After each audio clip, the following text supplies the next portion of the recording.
ஆன்மீக ஜோதி அன்பர்களுக்கு வணக்கம். நாம் சென்னையிலிருந்து திருத்தணி நோக்கி சென்று கொண்டிருக்கிறோம். இது சுமார் 85 முதல் 90 கிலோமீட்டர் தூரத்தில் அமைந்துள்ளது.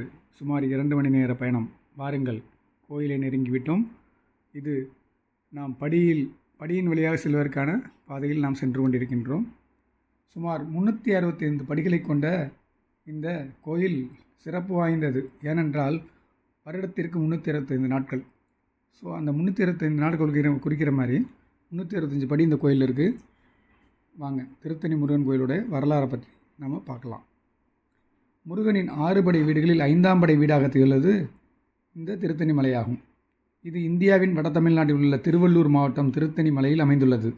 இது முருகப்பெருமான் வள்ளியை திருமணம் செய்து கொண்ட தலமாகும். இந்த மலைக்கோயில் திருப்புகழ் பாடிய அருணகிரிநாதரால் பாடல் பெற்ற தலமாகும். முத்துசுவாமி தீட்சிதராலும் பாடல் பெற்ற தலம். இக்கோயிலை தணிகை முருகன் கோயில் என்றும் அழைப்பர். தல வரலாறு. தேவர்களுக்கு தீராத துன்பம் கொடுத்து வந்த சூரபத்மனுடன் போர் புரிந்து தேவர்களின் துயரத்தை நீக்கி வள்ளியை மணந்து கொள்ள வேடர்களுடன் விளையாட்டாக போர் புரிந்து முருகப்பெருமான் கோபம் தணிந்து அமர்ந்த தலம் திருத்தணி ஆகும். திருத்தணிகை மலையாகவும் இதை அழைக்கின்றனர். தேவர்கள் பயம் நீங்கிய இடம், முனிவர்கள் காம வெகுளி மயக்கங்களாகிய பகைகள் தனியுமிடம், அடியார்களின் துன்பம், கவலை, பிணி, வறுமை முதலியவற்றை தணிக்கும் இடமாதலாலும் திருத்தணி என்று பெயர் பெற்றது. முருகன் இத்தலத்தில் ஒரு மலையில் கிழக்கு நோக்கி எழுந்தருளி உள்ளார்.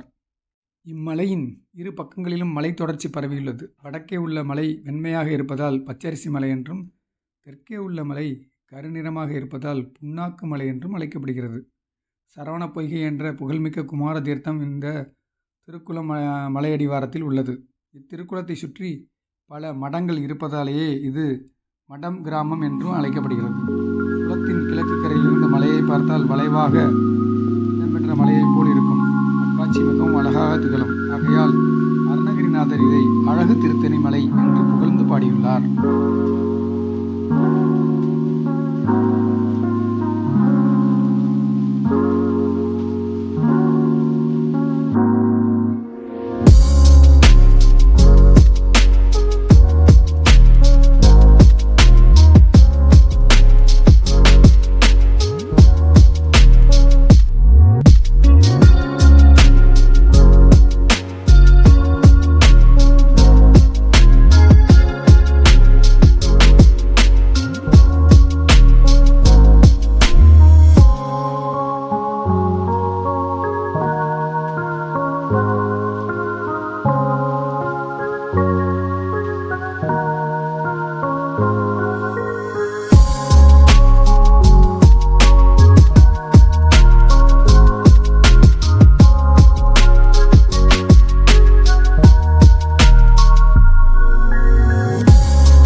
நம்ம இப்போ மலையில் நடந்து போகிற மாதிரியே தெரியாதுங்க. மலை பகுதியில் பார்த்திங்கன்னா நல்லா ஃப்ளாட்டாக நிறைய இடங்கள் வரும். நல்லா பொரி, கடலை, சுண்டல் எல்லாமே இருக்கும். போகிற வழியில் அப்படியே வாங்கி சாப்பிட்டுட்டே போகலாம். போகிற வழியில் பார்த்திங்கன்னா நிறைய கிளி ஜோசியர்கள் இருக்காங்க. அதே மாதிரி பிரசன்னம் பார்த்து சொல்கிற சோழி போட்டு பார்க்குற ஜோசியர்களும் அங்கே இருப்பாங்க. அவங்களையும் பார்த்துக்கிட்டே போகிறோம். போயிட்டு வர வழியில் இந்த கோயில் பார்த்திங்கன்னா விசேஷமாக சொல்லணும். அது போகிற வழியிலே ஒரு சின்ன கோயிலுங்க. தாய் தந்தையை மதிக்கிற விதமாக ஒரு அருமையான கோயில். தாய் தந்தை தாய் தகப்பன் ஆலயம்னு சொல்லி இங்கே ஒன்று இருக்குது. அம்மாவுக்கும் அப்பாவுக்கும் அவ்வளோ ஒரு மரியாதை கொடுக்குற விதமாக ஒரு அன்பர் வந்து கோயில் கட்டியிருக்காங்க. அங்கேயே கீழேயே வந்து அன்னதானமும் போடுறாங்க. இது விசேஷ நாட்களில் தான் அதிகமாக போடுறாங்கன்னு சொல்கிறாங்க. மற்ற நாட்களில் குறைவு தான். நீங்கள் அங்கே சாப்பிட்றதுக்கு கவலைப்பட வேணாம். பல இடங்களில் சின்ன சின்னமாக பஜ்ஜி, போண்டா, வடை எல்லாமே விற்கிறாங்க. கூல்ட்ரிங்க்ஸ் கிடைக்கும்.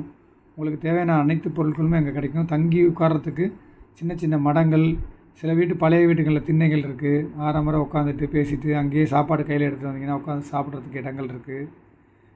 அங்கே மொட்டை போடுறதுக்கு தனியாக ஒரு இடம் இருக்குது. நிறையா சின்ன சின்ன வியாபாரிகள் அங்கே கடைகள் போட்டிருக்காங்க. நீங்களும் அவங்களுக்கு உதவி பண்ண மாதிரி இருக்கும். அங்கே உங்களுக்கு வில்லேஜில் சாப்பிட்றதுக்கான வாய்ப்புகளும் கிடைச்ச மாதிரி இருக்கும். எல்லாமே ரேட் ரொம்ப கம்மி தாங்க. அதனால் நீங்கள் அவங்களுக்கும் உதவி பண்ண மாதிரி இருக்கும், உங்களுக்கும் உணவு கிடைச்ச மாதிரி இருக்கும். நல்லா அங்கே சாப்பிட்டுட்டு அப்படியே பொறுமையாக நீங்கள் நடந்தீங்கன்னா சின்ன சின்ன கடைகள் இருக்குது. அங்கே வந்து இந்த குழந்தைகளுக்கு தேவையான விளையாட்டு சாமான்லாம் விற்கிறாங்க. இப்போ நம்ம மெதுவாக அப்படி நடந்து திருக்குளத்துக்கு முன்னாடி உள்ள கோயில்கிட்ட வந்துட்டோம். அங்கே வந்து ஒரு நடராஜருடைய சின்ன கோயில் இருக்குது, சிறிய கோயில். அதுக்குள்ளே உள்ளே பார்த்துட்டு அப்படியே பொறுமையாக நீங்கள் வெளியில் வந்தீங்கன்னா அந்த கோயிலுடைய மிகப்பெரிய திருக்குளம் இருக்குங்க. இந்த திருக்குளத்தில் தீர்த்தம் ஆடிட்டு போகலாம். அதாவது நீங்கள் குளிக்க முடிஞ்சால் குளிச்சுட்டு போகலாம். அப்படி இல்லாத பட்சத்தில் தலையிலையும் கை கால்லையும் அலம்பிட்டு தலையில் தண்ணி பிரதோஷனம் பண்ணிவிட்டு, முக்கியமாக இந்த குளத்தில் நான் என்ன சொல்ல வரேன்னா, நீங்கள் கையில் போகும்போது பொரி பாக்கெட் வாங்கிட்டு போங்க. ஏன்னா இந்த கோயிலில் வந்து எல்லாருமே வர்றவங்கெல்லாம் நான் பார்த்தேன், நிறைய பேர் பொரி வாங்கி போடுறாங்க. எதுக்குன்னா அந்த குளத்தில் நிறைய மீன்கள் இருக்குது. ஸோ மீன்களுக்கு நம்ம உணவிடுறது மிக மிக மிக நல்ல விஷயம். அதனால் முடிஞ்ச அளவுக்கு நீங்களும் ஒரு பொரி பாக்கெட் வாங்கிட்டு போயிட்டு மீன்களுக்கு உணவளித்தா நம்மளுடைய பாவங்கள் தீரும், மன கஷ்டங்கள் விலகும், வீட்டில் இருக்கிற குடும்ப கஷ்டங்கள் எல்லாமே வந்து மறைஞ்சு போயிடும். அது மட்டும் இல்லாமல் நீங்கள் நினைத்த காரியம் நிறைவேறும் அப்படின்னு பல விதமாக சொன்னாங்க. ஸோ நீங்கள் உங்களுடைய வேண்டுதலுக்காண்டி நீங்கள் அங்கே போடலாம். பார்த்திங்கன்னா அங்கே சில அன்பர்கள் குளிக்கவும் செய்கிறாங்க. குளிச்சுட்டு அங்கேயே வந்து ட்ரெஸ் பண்ணிக்கிறதுக்கு எல்லாம் ஓரமாக இடமும் இருக்குது. நல்ல ஒரு அமைதியான இடம். ஏன்னா அந்த குளத்தில் வந்து நிறைய எங்கேயுமே குளிக்கிறதுக்கு ஆள் இல்லை, கூட்டமும் இல்லை. ஸோ நீங்கள் நல்லா நின்று நிதானமாக குளிச்சுட்டு அப்படியே நீங்கள் மெதுவாக அந்த ஈரத்தோடு சுட சுட வெளியில் வந்தீங்கனாலே மலையில் திருப்பி ஏற ஆரம்பிச்சிடுவீங்க. அப்படி ஏறும்போது பார்த்திங்கன்னா உங்களுக்கு உடம்புல உள்ள தண்ணியெல்லாம் காஞ்சி போய் நல்லா நார்மலாக ஆகிடுவீங்க. கோயிலுக்கு போகும்போது எப்போவுமே சுத்தமாக குளிச்சுட்டு போகணுன்னு சொல்லுவாங்க. அங்கேயே உங்களுக்கு திருக்குளத்தில் குளித்தா இன்னும் விசேஷம். முடிஞ்ச அளவுக்கு ட்ரை பண்ணுங்கள். வாங்க இப்போ நம்ம வந்து கோயிலை நோக்கி அடுத்த நடையை நம்ம நடக்கலாம்.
மெதுவாக அப்படியே நம்ம நடந்து போயிட்டே இருக்க வேண்டியது தான்.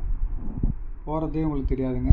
போகிற வழியிலலாம் அழகான பொம்மைகள், சின்ன சின்ன குழந்தைகளுக்கு தேவையான வளையல்கள், பொட்டு, பிளாஸ்டிக் ஐட்டங்கள், ஃபேன்சி ஐட்டங்கள், அப்புறம் முருகனுடைய வேல், கையில் கட்டுற மாலை, கயிறு, பாசிமணி எல்லாமே கிடைக்கும். போகிற வழியில் புதுசாக மண்டபம் கட்டியிருக்காங்க. அந்த இடத்துல நீங்கள் உட்காந்து இலைப்பாரிட்டு போகலாம். அப்படியே நீங்கள் நடக்க வேண்டியது தான். இது வந்து உங்களுக்கு ஃப்ளாட்டாக இருக்கும். மேக்ஸிமம் பார்த்திங்கன்னா நடக்கிற மாதிரியே இருக்கும். இடையில கொஞ்சம் கொஞ்சம் படிகள் தான். மொத்தத்தில் பார்த்திங்கன்னா டோட்டலாக 365 படிகள். இந்த 365 படிகள் நான் ஏற்கனவே சொன்ன மாதிரி ஒரு வருடத்திற்கு 365 நாள் இல்லையா, அந்த ஒவ்வொரு நாளையும் குறிக்கிற மாதிரி 325 படிகள் இங்கே இருக்குது. அவ்வளோதான். அதை வந்து நம்ம நடந்து போயிட்டே இருந்தோம்னா போகிறதே தெரியாது. அந்தளவுக்கு ஒரு அற்புதமான ஒரு பயணமாக இருக்கும். ஓம் விநாயகா போற்றி. வாங்க அடுத்து நம்ம மெதுவாக நடப்போம்.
வெற்றிவேல் முருகனுக்கு அரோகரா. கந்தா போற்றி, கடம்பா போற்றி, கதிர்வேலா போற்றி, திருத்தணிகை வாழும் முருகா போற்றி. ஓம் சரவணபவாய நமக. ஓம் சரவணபவாய நமக. முருகனுடைய 6 படை வீட்டில் இது 5ஆம் படையாக கருதப்படுவதால் இது திருத்தணிகை மலை என்று போற்றப்படுகிறது. இங்கு மக்கள் அனைவரும் படிவழியவே போகிறதுக்கு விரும்புகிறாங்க. இங்கே படியில் வந்து ஒவ்வொருத்தரும் தீபம் ஏற்றி தன்னுடைய வேண்டுதலை நிறைவேற்றுறாங்க. அதாவது ஒவ்வொரு படியிலையுமே ஒரு சூடம் வச்சு வேண்டுதலை ஏற்றுறாங்க. அவங்கவுங்க வயசுக்கு தகுந்த மாதிரி ஏற்றுறாங்க. இந்த நீங்கள் பாருங்கள், ஒவ்வொரு படியிலையுமே விளக்கு ஏற்றி, தீபம் ஏற்றி, கற்பூர தீபம் ஏற்றி வழிபட்டுக்கிட்டே போகிறாங்க.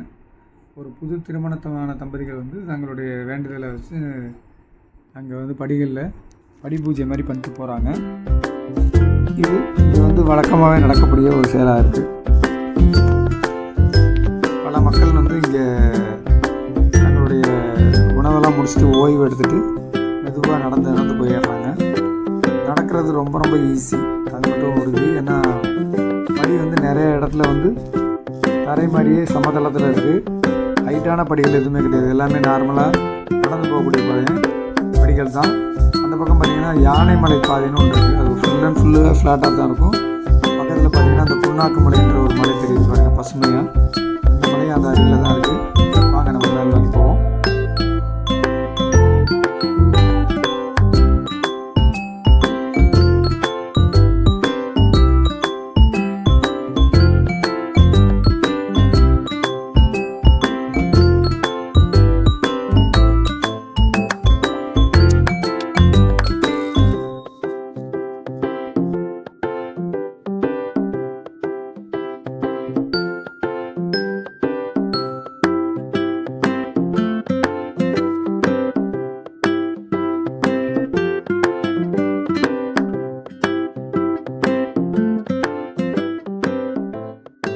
வாங்க இன்னும் கொஞ்சம் தூரம் தான் வந்துட்டோம். நம்ம நெருங்கி வந்துட்டோம். இன்னும் ஒரு 30-40 படி தான். இதோ வந்தாச்சு பாருங்கள். விபூதியெல்லாம் போட்டு அபிஷேகம் பண்ணுறாங்க. அப்பாடா, கோயிலுடைய கோபுரம், ராஜகோபுரத்தை பார்த்தாச்சு. கோபுர தரிசனம் கோடி புண்ணியம். ஓம் சரவணபவாய. திருத்தணிகை வாழும் முருகா போற்றி. ஓம் சரவணபவாய நமக. வெற்றிவேல் முருகனுக்கு அரோகரா. வீரவேல் முருகனுக்கு அரோகரா.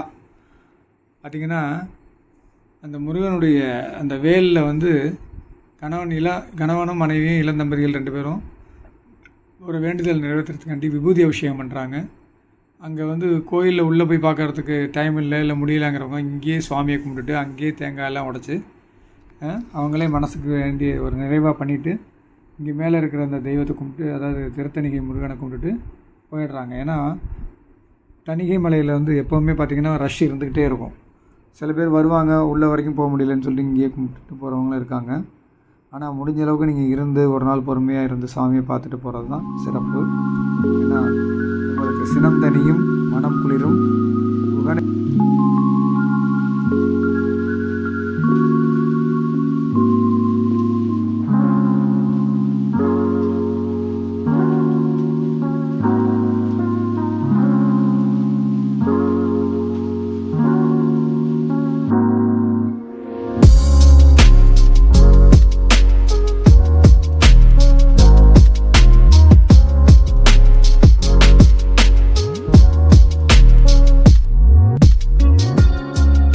அன்பர்களுக்கு வணக்கம். நமது ஆன்மீக ஜோதி சேனலை தொடர்ந்து பார்த்து எங்களுக்கு ஆதரவு தருவதற்கு நன்றியை தெரிவித்துக் கொள்கின்றோம். உங்கள் நண்பர்களுக்கு ஷேர் செய்யவும், சப்ஸ்கிரைப் செய்யவும். நன்றி, வணக்கம். வாழ்க வளமுடன், வாழ்க வளமுடன். நன்றி, நன்றி, நன்றி.